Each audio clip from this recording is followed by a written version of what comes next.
Salve a tutti. Oggi ci immergiamo nella storia di una vera leggenda vivente del fuoristrada italiano. Parliamo di Alessandro Gritti, conosciuto da tanti come Franco. Esatto. Abbiamo un bel po' di materiale, articoli, interviste, resoconti di gara. Cercheremo di capire il pilota, ma anche l'uomo, e cosa rappresenta ancora, magari specialmente per i più giovani. Sì, partiamo proprio dalle radici, da Vertova, nella Val Seriana. E da lì, si snoda una carriera, mamma mia, lunghissima, iniziata quando l'enduro appunto si chiamava regolarità. Giusto, la regolarità. E non è solo un elenco di vittorie, è proprio la storia di come un campione diventa un'icona, una figura che sfida il tempo, davvero. Nato nel 47.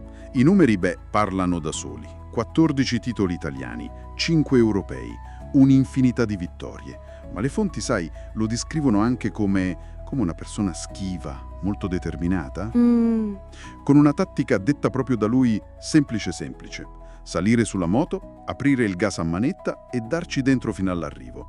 Quasi brutale, no? Sì, una filosofia molto pura, quasi istintiva, diciamo. E alla base c'era un fisico eccezionale, forgiato nel lavoro duro, nella cava di ghiaia del padre, fin da ragazzo. Vero. Questo unito a una passione enorme, nata guardando il fratello maggiore Giovanni che correva, forza e amore per la moto. Ecco, una combinazione che l'ha reso dominante per decenni. Ripercorriamo un attimo i punti salienti. Debutta nel 66. E vince subito. Poi l'ingresso nelle Fiamme Gialle, dove si porta dietro altri piloti di Vertova. Quasi una squadra nazionale fatta in casa. Ah, ecco, una specie di nazionale bergamasca? Esatto. E poi vince titoli con una sfilza di marche diverse. Moto Morini, Puig, Gilera, KTM, incredibile. E quella capacità di adattamento è sbalorditiva. Si vede bene nei 5 titoli europei, che all'epoca, ricordiamolo, erano il massimo, non c'era ancora il mondiale. Giusto, erano il top. Li vince tra il 74 e l'81 e in classi diverse, dalla 125 alla 250. Dimostra una sensibilità pazzesca nel capire la moto. E non dimentichiamoci i 2 titoli italiani nel motocross, 75 e 79. Ah, vero, anche il motocross. Una completezza rara. Proprio così. E le 6 giorni internazionali. Lì Gritti è stato, un pilastro della nazionale. 2 ori a squadre nel 76 e in quella mitica dell'Elba nell'81. L'Elba sì. Un vaso d'argento, 10 medaglie d'oro individuali, 10, e poi la sua gara, la Valli Bergamasche. Durissima. Casa sua, come diceva lui. Esatto. Vinta 4 volte. Diceva proprio che quei sassi erano casa sua. Molto diverse, sai, dalle foreste più morbide del nord Europa. Qui c'è proprio il legame con la terra. E l'uomo dietro il pilota? Le fonti sono tutte d'accordo.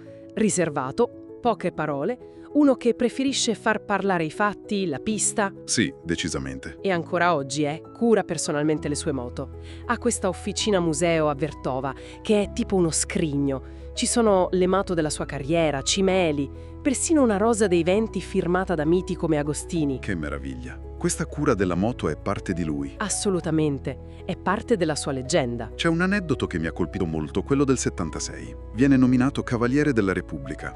Insieme a lui c'erano Mennea, Simeoni, Di Biasi, insomma, giganti assoluti dello sport italiano. Personaggi enormi. E lui?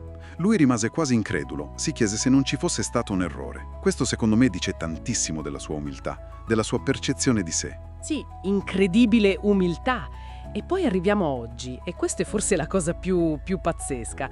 A 77 anni, siamo nel 2024, e le fonti confermano, gareggia ancora. Ancora? Ma non per fare la passerella, capisci? Per competere.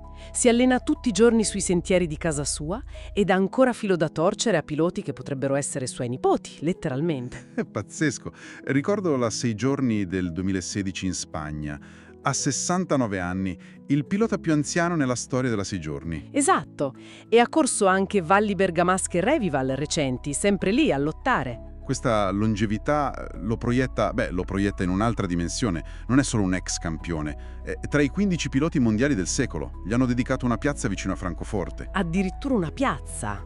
Sì, suo figlio Giovanni, che anche lui pilota, parlando delle corse di oggi rispetto a quelle, dei pionieri come suo padre, ha usato una parola: romanticismo. Un romanticismo che forse oggi un po' manca, no?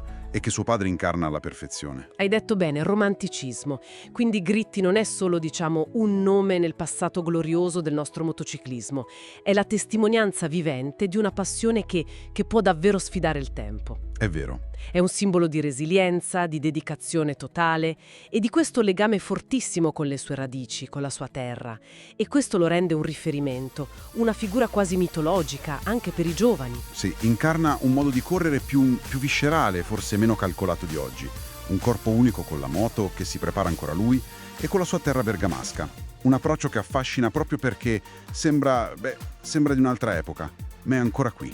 E vince ancora. E la sua storia alla fine ci lascia con una domanda forte, credo. Cosa spinge un campione così a non fermarsi mai, a cercare ancora la sfida, la vittoria, quando potrebbe, insomma, godersi la leggenda che è? Già, cosa lo spinge? Forse la risposta è proprio lì, in quel romanticismo di cui parlava il figlio, quella molla interiore che va oltre la competizione. È quasi una ragione di vita, no? Qualcosa di profondo.